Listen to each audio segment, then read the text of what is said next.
При претрес во стара куќа во гостиварското село Церово, собственост на 59 годишен жител од ова село, полициски службеници на секторот за внатрешни работи Тетово, полициска станица Гостивар, пронашле наркотични средства, материјал и прибор за пакување.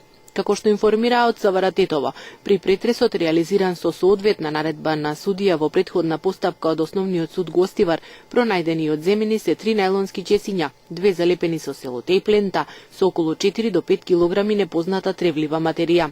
Најверојатно марихуана, 15 најлонски пакувања со бела прашкаста материја, 353 таблети со различна форма и боја, картонска кутија полна со зипер кесички, 2 дигитални ваги, остатоци од непозната тревлива материја на дното на 2 буриња, дрвено и пластично, малечок нож и 2 празни најлонски чесиња. Сето пронајдено е фотодокументирано, подигнато и одземено за вештачење. Секторот за внатрешни работи Тетово презема мерки и активности за целосно расчистување на случајот.